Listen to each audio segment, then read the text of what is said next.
Bueno, buenas tardes, buenos días o buenas noches a todos, dependiendo a qué hora del día nos escuchen, en esta nueva entrega del podcast de la Federación Uruguaya de Ajedrez. Como saben, una iniciativa que tenemos desde hace poquito tiempo, donde recientemente tuvimos el primer episodio con el maestro internacional Bernardo Rosselli, quien es el presidente de la Federación Uruguaya de Ajedrez justamente. Así que para los que no lo hayan escuchado aún, pueden hacerlo en las distintas redes de la federación, lo pueden encontrar en YouTube, en las distintas plataformas de podcast y bueno, cualquier cosa si no, obviamente nos pueden contactar para pasarles cualquiera de los links. El día de hoy vamos a hacer esta segunda entrega justamente de manera virtual. Estamos con el profesor Esteban Jaureguizar, quien es el coordinador y nuestro especialista justamente de la Federación Uruguaya de Ajedrez en materia de ajedrez educativo.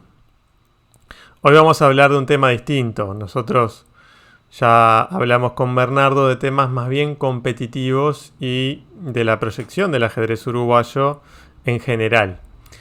Y bueno, hoy vamos a centrarnos un poquito más en este tema que también muchos nos han pedido y han mostrado interés a través de los distintos medios de comunicación que tenemos. Así que bueno, antes que nada, te saludo Esteban, ¿cómo andás? Hola Matías, bueno, muchísimas gracias, un gusto enorme estar acá, la verdad que te felicito porque, bueno, como compañero de consejo directivo de la federación, como encargado del área de comunicación, estas iniciativas que estás teniendo y en particular estas realmente nos parecen muy saludables y, bueno, una forma de comunicarnos con mucha gente, con educadores, con ajedrecistas, con público en general que puede estar interesado en estos temas, que son temas que se están empezando a debatir en la sociedad en general, que nos interesa muchísimo que se debatan en los ámbitos educativos y académicos, y que bueno, estamos haciendo el esfuerzo por aportar ideas que puedan ser valiosas a la hora de pensar en el ajedrez como una alternativa potable a, a la resolución o a la mejora educativa que todas y todos anhelamos, ¿no? Que desde hace mucho tiempo la sociedad está demandando y que los sistemas educativos están buscando estrategias Uh-huh. para mejorar. Nosotros asumimos la federación junto con Bernardo, que desde entonces es presidente, yo lo vengo acompañando en toda su gestión, en diciembre de 2009, y bueno, creo que tuvimos la saludable iniciativa de que el tema educativo esté en la agenda de la federación, que si bien una federación tiene otros fines, tiene que ver con lo competitivo, entendimos que como una organización de la sociedad civil, con una expertise en un tema, podía acercar estas ideas al sistema educativo y podíamos ser un actor relevante en Uh-huh. todas estas cuestiones. Así que bueno, compartir un poco toda esta experiencia acá con todas las personas que nos puedan acompañar, para mí es un gusto, un placer y te agradezco la oportunidad, Matías. Bueno, por favor, justamente creo que eso es clave, ¿no? Cuanto más gente se involucre, cuanto más gente esté en contacto con nuestro medio, mejor vamos a poder difundir y sobre todo hacer muchísimas de las cosas que queremos hacer. Ahora, para comenzar, si bien vos ya algo adelantaste y un pantallazo ya diste, ¿no? Pero específicamente para aquel que por ahí no sabe, no conoce ni el mundo del ajedrez, pero tampoco el mundo donde se inserta el ajedrez en materia educativa. Específicamente, ¿a qué nos referimos o qué engloba cuando hablamos de ajedrez educativo para vos? Bueno, mira, es una pregunta interesante porque en realidad hay dos campos que entran en contacto y en diálogo cuando hablamos de ajedrez educativo, el Ujú. campo del ajedrez y el campo de lo educativo. Dos campos que necesariamente se van a transformar un poco y se van a acomodar para recibirse el uno al otro, ¿no? Y me gustaría primero dar un panorama de qué es para mí lo educativo, que es hacia donde vamos a proponer al ajedrez como una posibilidad más para trabajar con los y las estudiantes. En principio, eh, educativo es una palabra muy amplia que engloba muchísimas acciones humanas que tienen la intención de una intención, podemos decir, formativa del otro, Ujú. una acción intencionada, pero que trasciende el ámbito de lo escolar. ¿Sí? Nosotros asumimos muchas veces que lo educativo ocurre en el ámbito escolar, pero claramente lo educativo ocurre en casa, claramente lo educativo ocurre en clubes, en centros barriales, en otros espacios que podemos englobar en lo que se llama hoy educación no formal, que muchas veces se llamaron espacios socioeducativos, y que también ocurre lo educativo en espacios de educación que llamamos no intencionada, digamos, bueno, cuando estamos mirando televisión, viendo un videojuego o compartiendo un espacio con amigos, también estamos aprendiendo y nos estamos formando. Digamos, hay un pedagogo actual, contemporáneo, que a mí me gusta mucho citar, que se llama Philippe Mérieux, francés. Mérieux dice que educar es construir humanidad.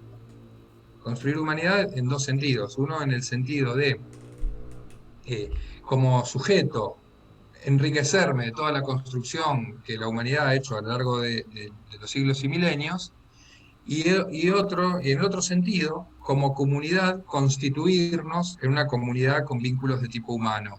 Ujú. ¿Sí? Entonces, esta doble intención que tiene lo educativo es lo que constituye a las instituciones educativas, instituciones que tienen la intención de construir humanidad.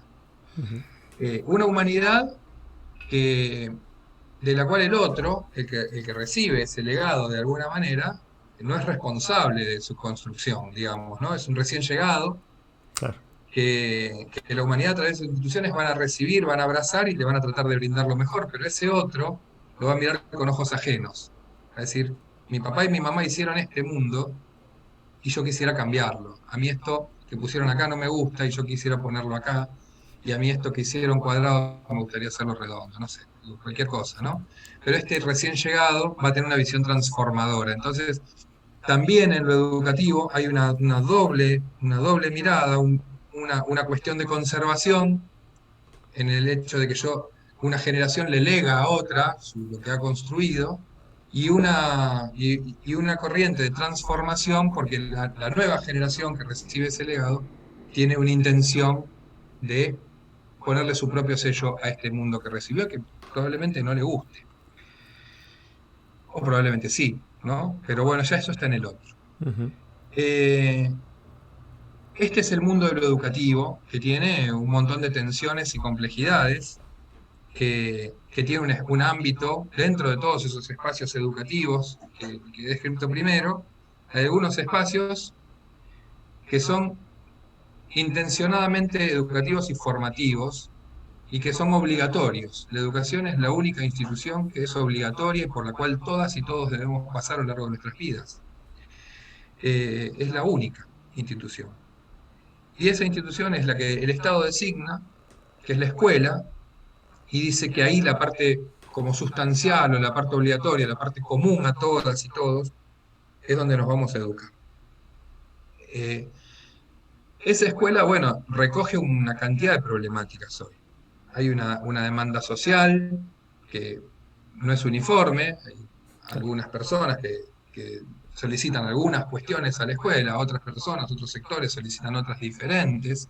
En algunos temas de amplio debate social, por ejemplo, la educación sexual, se ha visto esto claramente, con sectores fuertemente pidiendo no no le enseñen esto a mis hijos, no, esto es una cuestión reservada a la familia, Ujú. y otros sectores diciendo, por favor, necesitamos esta cuestión adentro de la educación formal.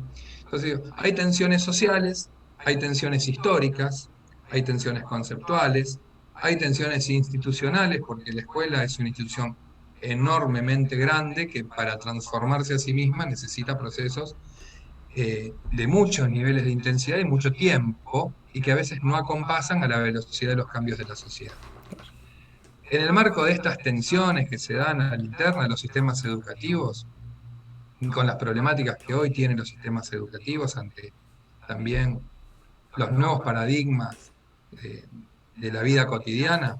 Hay un filósofo muy importante, Zygmunt Bauman, que muy conocido, además, su planteo acerca de la sociedad líquida, la modernidad líquida. Bauman nos plantea que hasta los años 50, 60, digamos, vivíamos en una sociedad sólida, donde los grandes paradigmas sociales y las grandes instituciones que lo sostenían perduraban mucho tiempo y las grandes verdades duraban muchísimo tiempo. Entonces yo podía ir a la escuela a aprender esas grandes verdades en esas instituciones que estaban preparadas para formarme a mí, y esas verdades me iban a servir por lo menos a lo largo de mi vida biológica. Hoy, con la velocidad de los cambios, esa solidez ha desaparecido y vivimos en tiempos de liquidez, donde todo parece, las verdades y las cuestiones parecen escapársenos de las manos como arena entre los dedos. Entonces yo ya no me puedo asentar en grandes verdades y necesitaríamos una institución que cambie rápidamente al compás de estos cambios tan veloces de la sociedad. Y la institución no puede acompañar esos cambios a esa velocidad. Entonces, ¿qué se están planteando las instituciones educativas? Las instituciones educativas se están planteando a grandes rasgos dejar de que el centro que organice la cuestión formativa sean los contenidos, y el eje vertebral de la formación pasen a ser las competencias. Entonces, dejar de pensar en sujetos que conozcan muchas cosas y pasar a sujetos que, si bien conozcan muchas cosas, resulten competentes para desempeñarse en una sociedad cambiante. Y en ese contexto es justamente que entendemos que el ajedrez, que es el otro objeto que se va a encontrar y que tenemos que definir un poco de qué se trata, el ajedrez puede aportar claves bien interesantes. El ajedrez es un juego milenario que no tiene dueño, que su propietario es la humanidad toda, su creador es la humanidad toda, porque se fue transformando a lo largo de los siglos con el aporte de muy diversas culturas. Hoy es el juego más diseminado en el planeta. La Federación Internacional de Ajedrez, a la cual estamos afiliados, es la tercera federación deportiva con mayor cantidad de países afiliados, después de la FIFA y la Federación de Atletismo, lo cual muestra un poco el valor cultural que tiene el ajedrez como uno de estos bienes de los que una generación podría legarle con mucho cariño y afecto a la que recibe, Claro, seguro. por un lado. Pero por otro lado, el ajedrez es un juego donde la toma de decisiones, los escenarios que se mueven, la incertidumbre, el manejo de la resiliencia, bueno, una cantidad de cuestiones bien interesantes que después podemos desgranar, son inherentes al juego. Ujú. Y voy a poner acento en la palabra juego. Juego. Digo, porque esta situación de toma de decisiones, de manejo de escenarios, de confrontación con situaciones inesperadas, de anticipación al pensamiento estratégico del otro, se dan en el contexto de un juego. Y esto es central, Matías, esto es central en el debate educativo, porque también el debate educativo está viendo cómo desde hace mucho tiempo el deseo de los educandos va por un lado y el deseo de los educadores por el otro. Como volviendo a Philippe Merier dice algo muy lindo, que la educación históricamente asumía que el otro, el estudiante, tenía el deseo de aprender, y a partir de ese deseo de aprender construía todo su imaginario de los educadores.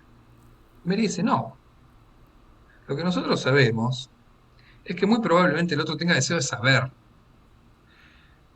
Pero saber es una cosa, es el resultado del proceso de aprender. Y aprender es otra cosa, es todo el esfuerzo que tengo que hacer yo para saber. Yo sé que el otro quiere saber.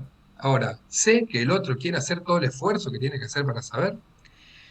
Dice, el desafío del educador es transformar el deseo del otro de saber en un deseo de aprender. O sea, transferirle la emoción, las ganas, el entusiasmo por hacer ese esfuerzo para poder saber.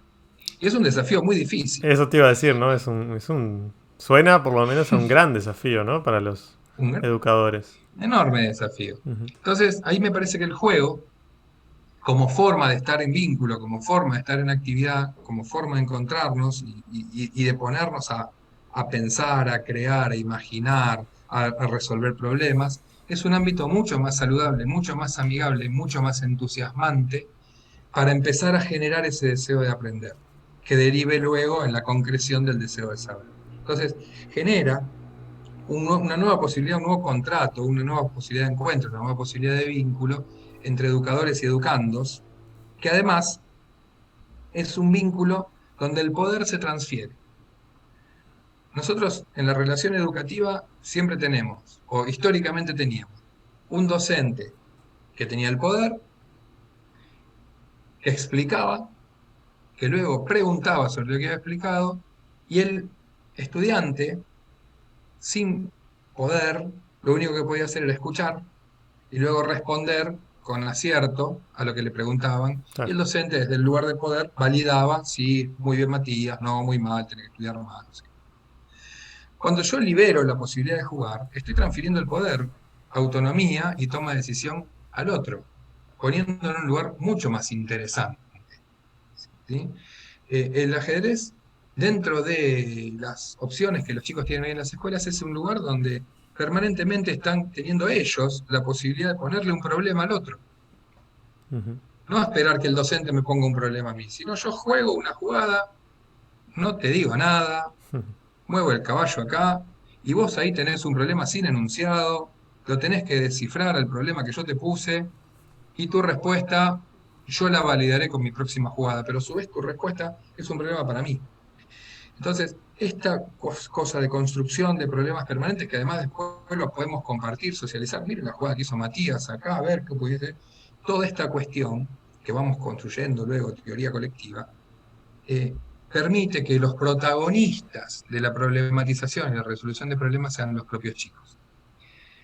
Este cambio de paradigma también facilita un montón los vínculos, también desafía, interpela nuevamente al docente, y esto ya lo podemos hablar más en profundidad en otro momento, pero genera toda una forma de vinculación entre los sujetos y entre los sujetos y el conocimiento totalmente diferente que la relación de donde yo tengo el conocimiento, yo soy el que sé matemáticas, yo te explico y yo te pongo a prueba, ¿no?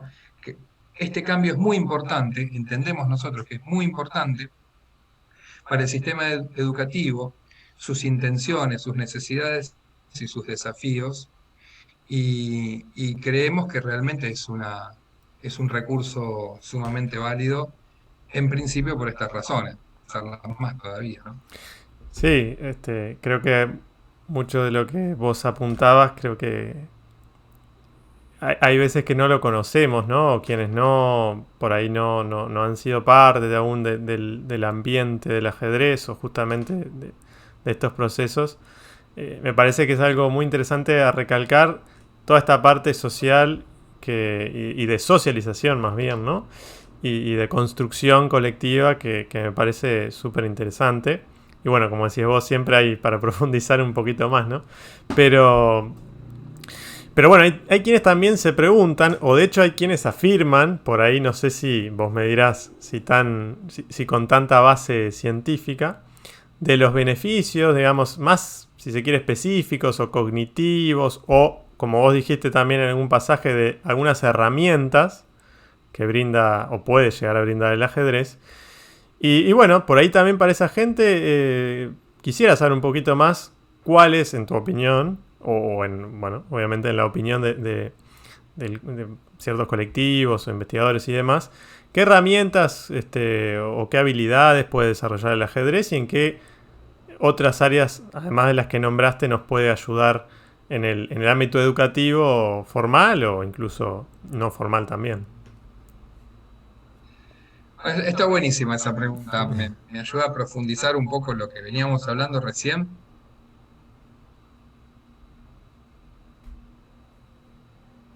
o la respuesta de lo que yo realmente pienso y siento al respecto. Yo creo que se ha instalado muchísimo que hace mucho tiempo una lista muy larga, y cuando hablo con cualquier persona, incluso que no sabe jugar al ajedrez, dice, sí, porque el ajedrez es muy bueno, porque Claro, te ayuda para la concentración, para la exacto. memoria. Y empiezo una lista yo, los que estamos en congresos de este tema hace mucho tiempo, eh, nos encontrábamos con que, bueno, ponente tras ponente de un congreso, el esfuerzo era hacer la lista de beneficios más larga que la anterior. Claro. Entonces, bueno, si el otro había dicho 14 beneficios, yo tenía que decir 16 por lo menos. Sí, sí. Y entonces y todo el mundo, ¿no? Anotando un beneficio más que no había dicho el anterior. Me parece una cosa tremenda. Mira, hay una anécdota muy buena. Un ponente cubano que había ido a Buenos Aires y tenía que dar la conferencia al día siguiente. Entonces se van a cenar. Y el de Buenos Aires, sabiendo que este era un poco exagerado, no exagerado, sino muy fanático de todo esto, le dice, bueno, sí, ¿de qué querés que hable? Le dice el cubano, no, bueno, mira, menos que el ajedrez cura el cáncer, decí lo que quieras. Y entonces el Era. cubano el otro día empieza la conferencia y dice, debo decirle que el ajedrez no cura el cáncer, es mucho más que eso. Y ahí arrancó la conferencia. Claro.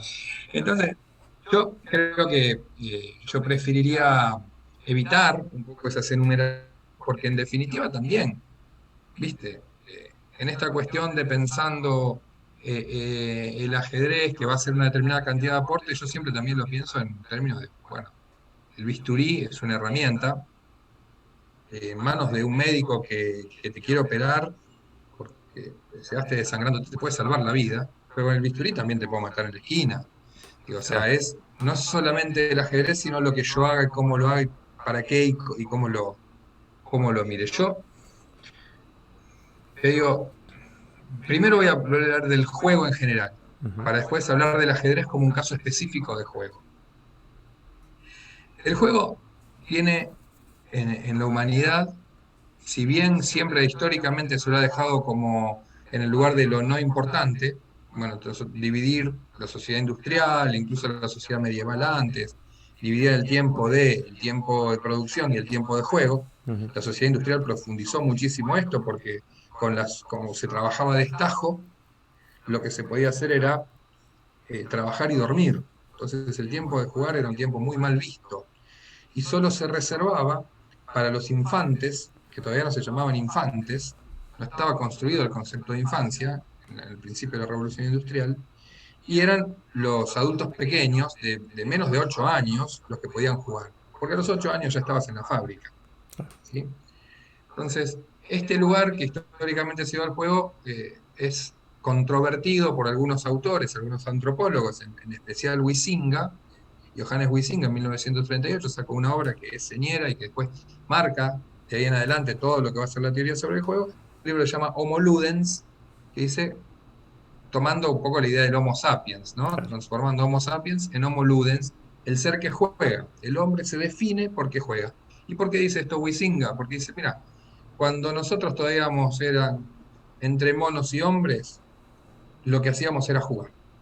Y jugando aprendimos todas las destrezas que necesitábamos para sobrevivir como especie en el planeta. Y de esos juegos aprendimos lo que necesitábamos aprender y a partir de esos aprendizajes nació la cultura. Según Huizinga, y en la teoría que comparto, el juego es anterior a la cultura. El juego es el progenitor de la cultura. Entonces, si yo lo pienso en términos biológicos de nuestros bebés no leen, ni estudian, ni hacen experimentos. Juegan. Durante mucho tiempo solo juegan y jugando aprenden. Entonces, esta idea de que el juego es promotor de aprendizajes importantes, la podemos profundizar un poco más. Y podemos decir que hay 5 dimensiones de lo humano, por lo menos 5, para no exagerar, digamos, para no profundizar, para no ir muy fino. Hay 5 dimensiones de lo humano que están absolutamente atravesados cuando cualquier sujeto juega. Primero, lo emocional. Esto es sumamente importante. El juego no se define ni por sus reglas, ni por el juguete. El hecho de jugar se define porque hay un emocionalidad del sujeto que juega. Yo no puedo jugar algo que no tengo ganas. Yo solamente juego a partir de la emoción positiva en conectarme con esa actividad. Después puede haber un juguete o no, porque podemos hacer humor.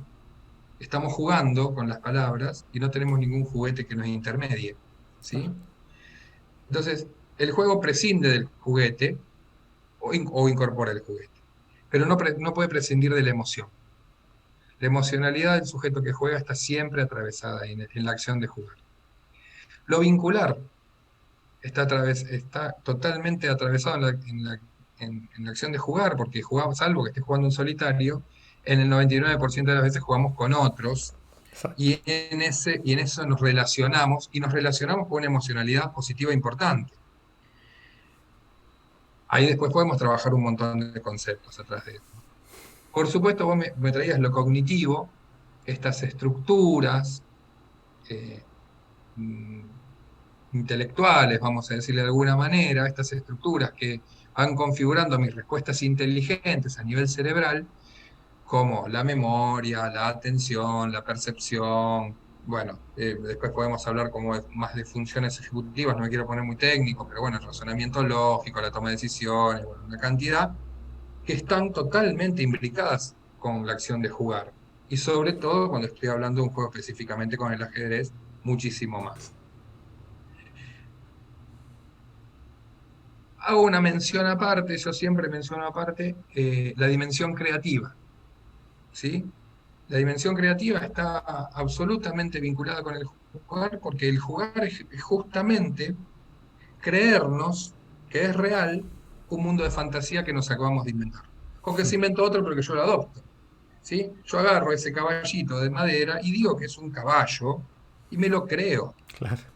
Pero además digo que mueve en L y lo muevo en L. Porque si alguien mueve el caballo en diagonal o lo tira para arriba en el medio del juego de ajedrez, ¿sí qué está haciendo?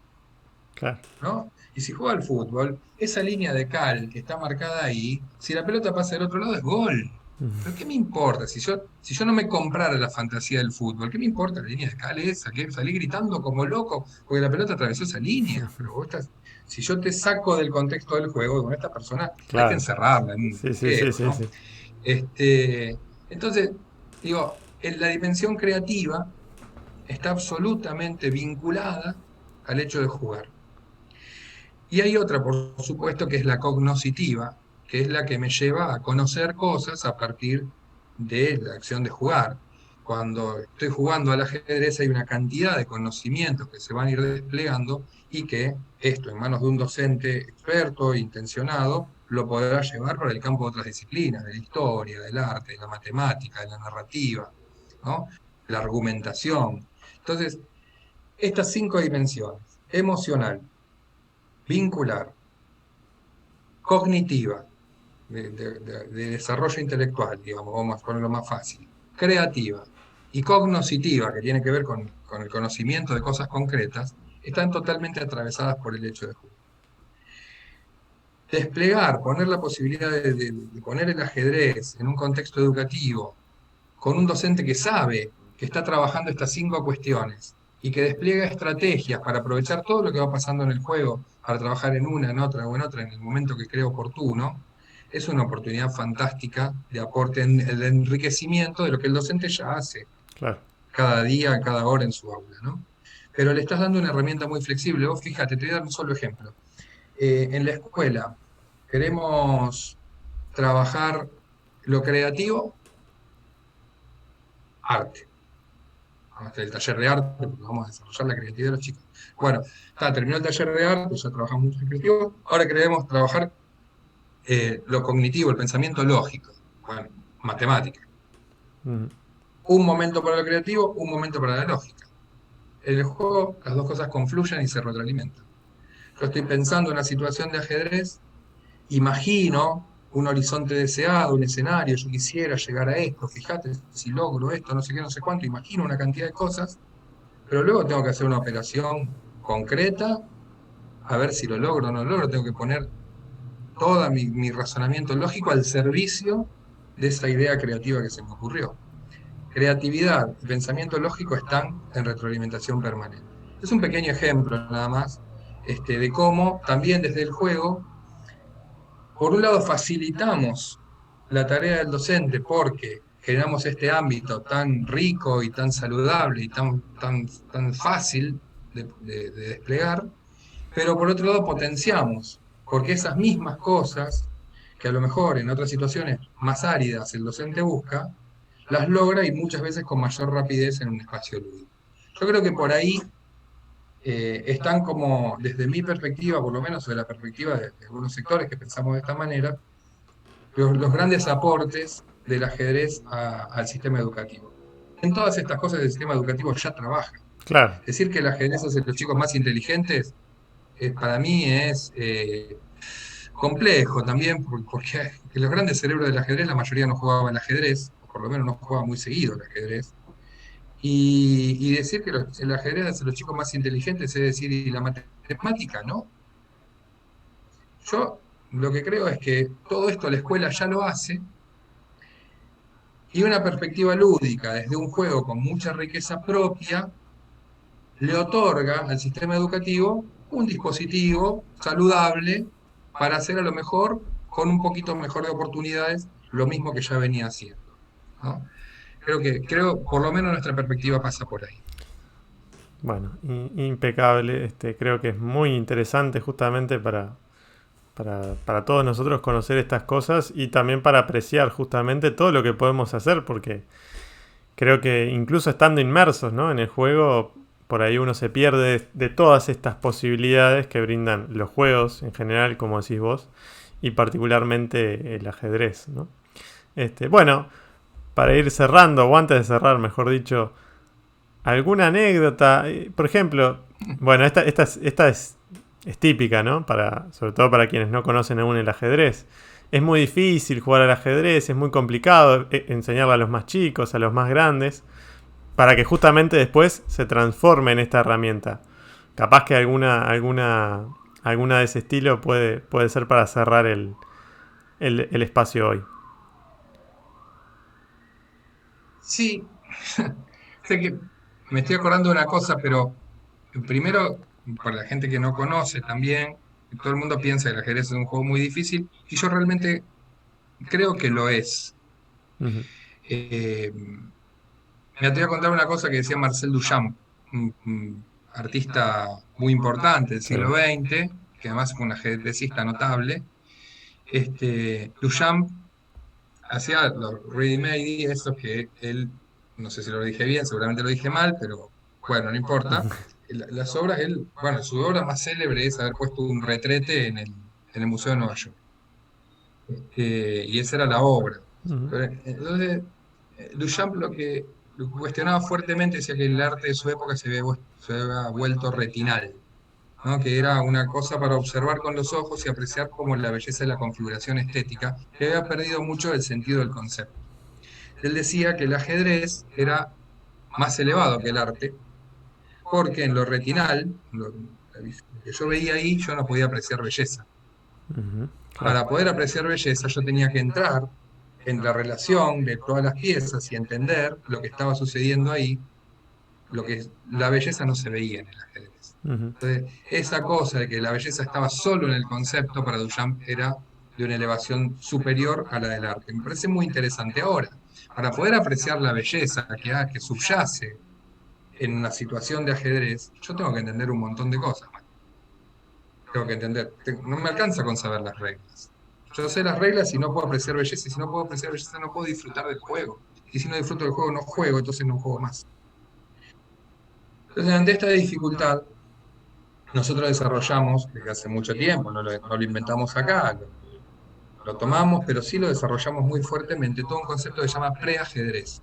Entonces, nuestras propuestas son muy inclusivas, y por eso también trabajamos con muchos públicos, con niveles preescolares, muchísimo, pero preescolares de los 2 años, ¿no? O sea, muy preescolares, con adultos mayores no alfabetizados, con personas con deterioros cognitivos de todas edades muy severos, y que sin embargo pueden acceder al disfrute del juego y desarrollar, hasta donde sus oportunidades, sus posibilidades se lo permiten, estrategias y compartir y todo lo que viene atrás, ¿no? Para el preajedrez te propone cosas tan sencillas como que, bueno, no sé, jugamos un alfil contra un alfil a ver quién come primero una serie numérica. Esa serie numérica puede estar boca arriba, pero también puede estar boca abajo, y yo la voy descubriendo a medida que los como, y si no comí el que me correspondía, no me lo puedo apropiar. Bueno, juegos tan sencillos como esos, que muchísimos, son los que englobamos nosotros en la categoría de preajedrez, y son con los cuales introducimos, o incluso en un espacio público, vamos con juegos gigantes o con juegos de mesa, y se acerca una persona que no sabe jugar al ajedrez y solamente tiene unos pocos minutos, y compartimos un juego de esos que se aprenden tan rápido como el tatetí. Claro. ¿no? Pero que también son un escalón hacia seguir complejizando, aprender otros y un día, que puede ser ese mismo día, terminar jugando al ajedrez con todas las piezas. Por eso te decía que con esta sencillez, con esta complejidad, con estos niveles de complejidad, introducimos el ajedrez, por ejemplo, en educación inicial. Y una vez me pasó, yo enseñaba en el centro educativo Bas Ferreira, acá en Lagomar, donde Ajá. después fue mi hija que acaba de terminar, y yo enseñaba desde los 2 a los 5 años curricular, todos los niños de jardín jugaban al ajedrez. Por supuesto que los de 2 años solo armaban el tablero, Sí, digamos. sí, Ellos sí, terminaban sí. de armar el tablero y cuando ponían el último peón y estaban todas ahí como para empezar, ellos ya habían ganado el partido y se iban por el jardín gritando, ganamos el partido, y recién las habían puesto, ¿no? Pero bueno, la cosa que entro al salón de 4 un día, desde 4 años, a pedir material prestado, no sé ni a qué entré, no, yo no iba a dar clase, no estaba en Claro. clase. Estaba la maestra, y había una niña acostada, Valentina, obviamente, recuerdo perfectamente quién era. Me acuerdo que estaba acostada, cuán larga era en aquella época, en una silla. Valentina ya está en la universidad, te cuento, ¿no? Es un Bueno, tiempito. estaba ahí. Sí, sí, hace unos cuantos años. Estaba ahí y entro al salón y la maestra le dice, profe, sus chicos saben jugar al ajedrez y sabe que yo no sé jugar al ajedrez. Valentina dice, ay, pero maestra, ¿cómo no sabe jugar al ajedrez? Es muy fácil. Ay, pero yo nunca aprendí. Ay, maestra, ¿tenés teléfono? Estoy hablando de la época del teléfono fijo, ¿no? ¿Tenés Claro. Sí, sí, teléfono? sí. Sí. Eh, Anotámelo en este papelito. Yo esta noche te llamo y te paso las instrucciones. No, me No. muero. Valentina, Fortísimo. 4 años, le resultaba tan fácil el ajedrez que se lo podía pasar. Las instrucciones se las podía pasar por Qué teléfono. impresionante. Digamos, ¿no? O sea, impresionante. Pero Impresionante. eso tiene que ver no con que el ajedrez sea fácil o difícil, sino también por una forma de compartirlo, Claro. que tiene Sí. que ver con esta rampa de acceso que nosotros planteamos. Yo siempre imaginé el ajedrez como una gran biblioteca de Babel, casi como un infinito, pero con una puerta de acceso que está bastante alta. Si vos tenés que trepar y llegar hasta allá, requiere un esfuerzo, ese esfuerzo de aprender del que nos hablaba Meri. Nosotros lo que hicimos fue poner una rampa de acceso, que es el preajedrez, para llegar de una manera cómoda, disfrutable, agradable y lúdica Claro. hasta la puerta misma de la biblioteca de Babel. Después, si querés, entrás, si no querés, te volvés. Ujú. Pero ese camino hacia el ajedrez fue un camino inclusivo donde todas y todos pudimos compartir, disfrutar y aprender. Y creo que es un aporte significativo, una vez más, a los sistemas educativos y que desde la Federación de Ajedrez Federación Uruguaya de Ajedrez, estamos haciendo el esfuerzo de seguir seduciendo al sistema educativo con esta idea que, que hace 10 años ya que estamos trabajando con el sistema educativo, pero que bueno, que creemos que más tarde o más temprano vamos a alcanzar unos niveles de acuerdo como para que el despliegue del ajedrez dentro del sistema sea una cuestión universal y no una cuestión de las escuelas, que las poquitas escuelas, que en este momento serán alrededor de 100, vienen trabajando con el tema. Muy bien. Bueno, seguramente lo vamos a comprometer a Esteban y bueno, a todo aquel que quiera sumarse en algún momento. Seguiremos charlando sobre estos temas porque seguro, como decía él, hay mucho más para trabajar, para conversar y bueno, también para difundir. Así que ya llegarán nuevas novedades, por decirlo así.